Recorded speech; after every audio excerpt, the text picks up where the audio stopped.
Hello guys, তোমরা সব কেমন আছো? আমরা তো ভালো আছি। তোমরা জানো যে শ্রাবণ মাসের সোমবার আরম্ভ হয়ে গেছে? কে কে সোমবার করছো একটু কমেন্টে জানিও। আবার এখন নতুন সিস্টেম হয়েছে, সবাই সবুজ চুড়ি পরছে, যদিও আমিও পরেছি। তা তোমরা কে কে সবুজ চুড়ি পরেছো একটু সবাই জানিও।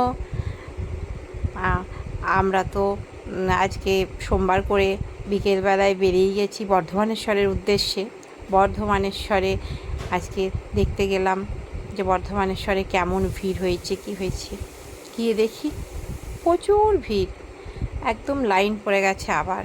হ্যাঁ, কারণ লাইন পড়তো না হয়তো। বর্ধমানেশ্বরে সকাল থেকে এত সবাই জল ঢেলেছে, আর বাবার গায়ে এত ঘি মধু ফল টল দিয়েছে, বাবা অপরিষ্কার হয়ে গেছে। কমিটির মেম্বাররা তাই জল দিয়ে ধুয়ে বাবাকে পরিষ্কার করছেন। একদম বাবার রং রূপ আগের মতো করে দিল কমিটির মেম্বাররা। উজ্জ্বল ভাব, কি সুন্দর দেখতে লাগছে বাবাকে, একদম টিপ অ্যান্ড টাপ, দারুণ সুন্দর। যাই হোক, তারপর আবার দেখছি ভক্তের লাইন থেকে একে একে সবাই জল ঢালছে আর বেরিয়ে যাচ্ছে। ওনারাও বলছেন যে কেউ ভিড় করবেন না, কেউ ভিড়ও করেনি, একে একে লাইন দিচ্ছে আর বেরিয়ে যাচ্ছে, কোনো ভিড় হয়নি। তা করতে করতে আবার অ্যানাউন্সমেন্ট, কি না বিকেলবেলায় হয়ে গেছে, বাবার অভিষেক হবে, তোমরা ঘরটি খালি করো।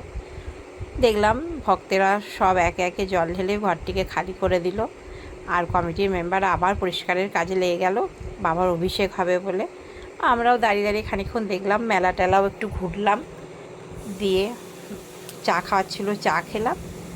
তা করতে করতেই আমরা আবার বাড়ির দিকে রওনা দিয়ে দিলাম।